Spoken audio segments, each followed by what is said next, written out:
इस वक्त इस प्रेस कॉन्फ्रेंस का मकसद कुछ चीज़ों की फैक्ट्स एंड फिगर्स हैं जो आपके सामने रखना है। आप सबको याद होगा कि 10 तारीख को जाफ़र एक्सप्रेस पर अटैक हुआ और 24 घंटे तकरीबन हम कह सकते हैं उसके क्लियरेंस ऑपरेशन में और ऑपरेशन को कंक्लूड होने में लगे। लेकिन उस ऑपरेशन के बाद क्वेटा में सूरत हाल उस वक्त तब्दील हुई जब उसके अगले ही रोज़ क्वेटा शहर में कुछ कब्रिस्तान में कुछ मैयतों की तदफीन की गई और उस तदफीन के बाद BYC की लीडरशिप वहाँ पहुँची और उन्होंने उस कब्रों को खोलने की कोशिश की और उसके बाद सूरत हाल जिसे कहते हैं वो बदलती गई और नेक्स्ट जो 12 घंटे थे तकरीबन सरियाब रोड पर और मुख्तलिफ जगह पर एहतजाज का सिलसिला जारी रहा। जिस हद तक रियासत ज़िला इंतज़ामिया या पुलिस रेस्ट्रेंट का मुजाहरा कर सकती थी उस हद तक करती रही और पहला फोकस सिर्फ ये था कि कहीं पर भी रोड ब्लॉकेज ना हो। बाकी पहले दिन से बलूचिस्तान हुकूमत की पोजीशन बहुत वाज़ेह है कि राइट टू प्रोटेस्ट आइनी तौर पे किसी भी सियासी जमात या ग्रोह का हक है, लेकिन उसने कहाँ पर प्रोटेस्ट करना है और कैसे प्रोटेस्ट करना है, राइट टू असेंबल का फैसला डिस्ट्रिक्ट एडमिनिस्ट्रेशन के पास है। गो कि माजी में भी BYC ने कभी से तस्लीम नहीं किया और वो जो पिछला एहतजाज था उसमें भी तस्लीम नहीं किया।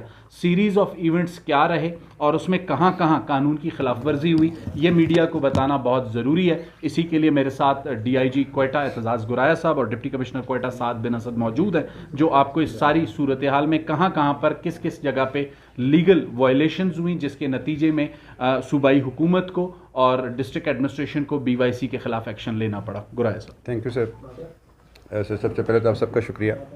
जैसे शाहजरीन साहब ने बताया, थोड़ा सा क्रोनोलॉजिकली चलते हैं। 11 मार्च को हमें पता चलता है कि जाफ़र एक्सप्रेस पे अटैक हुआ, जिस पे 12 मार्च तक वो चलता रहा, जिस पे SSG और दीगर लॉ इन्फोर्समेंट एजेंसीज़ ने आकर उसको क्लियर किया। उसमें 5 फ़िदाइन, जिसको BLA ने बाद में ख़ुद भी कबूल किया, वो लोग जो कि रेलवे उसके अंदर रेल के अंदर मौजूद थे और जिन्होंने हॉस्टेजेस लोगों को बनाया हुआ था और सो कॉल्ड वो फ़िदाई थे, जो कि उस ऑपरेशन में न्यूट्रलाइज हुए, जिसकी तफसील आपको ISPR और बाकी ऑलरेडी दे चुके हैं।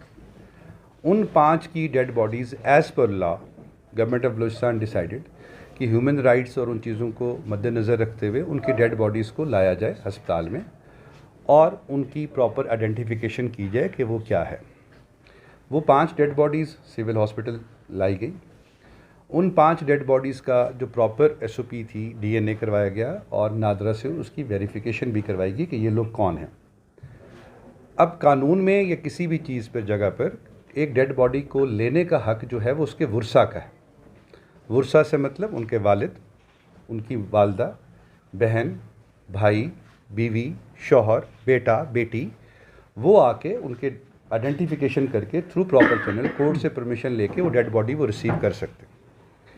14 तारीख को 5 डेड बॉडीज़ सिविल हॉस्पिटल में लाई गई, क्योंकि मच में या सिबी में ऐसा मॉर्चरी नहीं है, तो इसलिए सिविल हॉस्पिटल लाई गई, जिनका प्रोसेस शुरू हुआ कि हमने इनको आइडेंटिफिकेशन करवानी है। 19 तारीख को प्रेसिडेंट ऑफ पाकिस्तान तशरीफ़ लाते हैं, क्वेटा में विज़िट्स करते हैं, क्योंकि लॉ इन्फोर्समेंट सारी की सारी उसमें बिज़ी होती है, जितनी भी पुलिस होती हैं। तो कुछ लोग BYC के प्लेटफॉर्म से उनकी लीडरशिप समेत हॉस्पिटल्स में पहुंचते हैं कि ये डेड बॉडीज़ हमें दी जाए।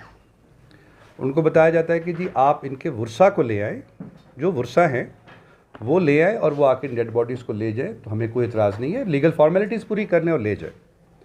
उन्होंने कहा इनके वारिस हम ही हैं और हम ही लेके जाएंगे।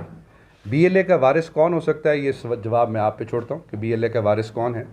तंजीमी बुनियाद पर अगर आप लेके जा रहे हैं उनको, तो फिर वो किसकी डेड बॉडीज़ थी? दहशतगर्द, जिसको BLA ने क्लेम में बाद में ख़ुद भी वेरीफाई किया कि ये लोग हैं, वो क्लेम हमारे पास मौजूद भी है, आपको शेयर भी कर देंगे। उनकी डेड बॉडीज़ ली, वहाँ से अस्पताल के जो मॉर्चरी थी उसको तोड़ा गया। जो सुराब के अंदर कलात में FC पे एक खातून ने खुदकुश किया, उनकी रिमेन्स जो बाकी थी उनमें से भी कुछ चीज़ें वहाँ पे मौजूद थी।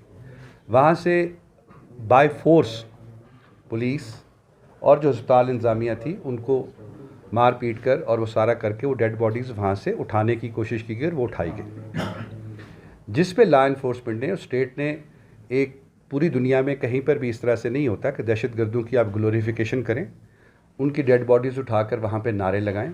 एक तरफ तो आप कहते हैं कि हम ह्यूमन राइट्स का ख्याल रख रहे हैं, मिसिंग पर्सनस की हम बातें करते हैं, दूसरी तरफ आप टेररिस्ट की डेड बॉडीज़ को ओन करते हैं और लेके जाते हैं कि ये हमारे लोग हैं और हम इनको लेके जा रहे हैं। तो ये जवाब आप पर और आवाम पे मैं छोड़ता हूँ कि वो कौन लोग हैं जो फिर उनको दहशतगर्दी को लेके जाते हैं। उनकी डेड बॉडीज़ को रास्ते में इंटरसेप्ट किया गया और वो लाया गया, जिसके बाद इस शहर में एक law and order situation create की गई। धरने का ऐलान किया गया, जलसे का ऐलान किया गया, पुरअमन एहतजाज का ऐलान किया गया। मगर उस पुरअमन एहतजाज के नतीजे में 36 से ज़्यादा कैमराज सेफ सिटी के कोयटा में डैमेज हुए। 18 से ज़्यादा पोल्स थे जिनको तोड़ा गया, जिनकी वीडियो सीसीटीवी फुटेजेस आपके पास भी मौजूद हैं, हमारे पास भी हैं। कितने 100 मीटर ऑप्टिक फाइबर थी जिसको जला दिया गया। अब ये कैमराज और ऑप्टिक फाइबर और पोल्स जो हैं, शायद ये भी किसी प्लान का हिस्सा था या उनको क्यों तोड़ा गया। यूनिवर्सिटी का गेट जो कि तालीमी दरसगाह है, उसका गेट तोड़ा गया। उसके साथ वहाँ जो पोस्ट ऑफिस है उसको जला दिया गया। बैंक का दरवाज़ा तोड़कर बैंक के अंदर लोग दाखिल हुए और उसके बाद वहाँ से कैश लूटने की कोशिश की, जो कि रिपल्स हुई।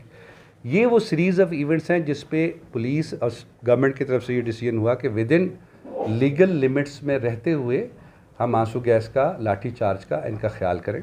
ये सारा प्रोसेस चलता है 19 तारीख को, और तकरीबन हम पुल आउट कर लेती है जो पुलिस है वो अफ्तारी के बाद हम पुल आउट करते हैं कि अब खैरियत 8 बजे अफ्तारी से पहले 6 बजे के करीब। उस वक्त तक कुछ भी नहीं होता। ऑल ऑफ ए सडन 7:30 बजे पता चलता है जी 3 डेड बॉडीज़ 2 BMC में लाई गई हैं, 1 सिविल हॉस्पिटल में लाई गई है, एलिजिडली कि पुलिस की फायरिंग से मरे। उस वक्त IG साहब ने और चीफ मिनिस्टर साहब और सब ने ये ऐलान किया कि जी इनको लीगल प्रोसेस पे लाया जाए, इनकी ऑटोप्सी करवाएं ताकि किस किस्म की गोली लगी है और कौन सी गोली लगी है, और अगर मौके पे लगी होती तो उस वक्त ये डेड बॉडी क्यों नहीं आई। जब सब डिस्पर्स हो गया, सब कुछ ख़त्म हो गया, तो 7 बजे फिर ये डेड बॉडीज़ कहाँ से आ गई। हम इस पर बिल्कुल भी इस बहस में कहीं से भी जाने के लिए मैं नहीं जा रहा कि गोली किसकी लगी, लेकिन उनको लाया जाए और उनकी शिनाख्त